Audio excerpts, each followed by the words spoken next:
ang part 3 ng mga guts ng Fanny. Ito si Noob Queen, ang former top 1 global ng Indonesia. Kilala siya bilang isa sa mga mahusay sa paggamit ng Fanny. Nadagawa rin itong mag-isang kamay habang nasa live stream niya. Partida, nagsisigarilyo pa yan. Ganun siya kalupit. Ito si 69 Keyballs, isa sa mga nagtatarget lang ng mga heroes.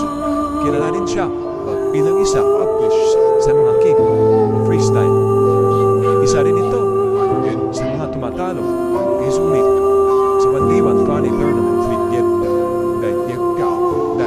Ito si Dapat. Sa larawan ng mga Fanny users, isa siya sa mga iniidolo ng karamihan. Maliban sa bilis niya mag-cable, nadagawa rin ito mag-freestyle gaya ng kay 69 Keyballs. Ito si Takira, isa sa mga malalakas mag-Fanny na hinahabaan ng karamihan. Isa rin ito sa mga muntik ng tumalo 69 Keyballs sa 1v1 Fanny Tournament. Ito naman si Pozo. Oh guys, munti ko na itong kalimutan ng listahan. Sorry naman, pero nauna nakita ko. Sasabi ko, wala din pala silang pinagkaiba. ESO at Ransom up on the Ito ka, si King Ransom. Nabanggit ko na ito sa batch 2. Ngunit ngayon na yun, isa rin ito sa mga malalakas ng Fanny dito sa Pilipinas. Nakakamiss ang bilis na motibo eh. Every day, kung mamas na yung exit, at di kayo mapapawang sa natin sa kid.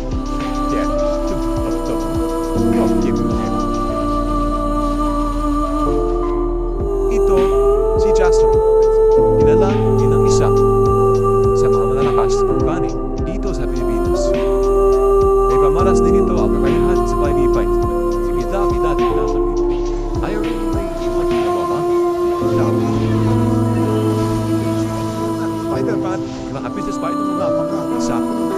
So, lalo na yun ang nakikipit sa horn. Pero alam nyo ba guys, dumadami na ang mga Fanny guns na yun. Pero, iisa pa din yung idol na mag-Fanny. Walang iba, kundi si Euphasia na suko. Siya sa pinakamalakas ng Fanny na nakilala ko.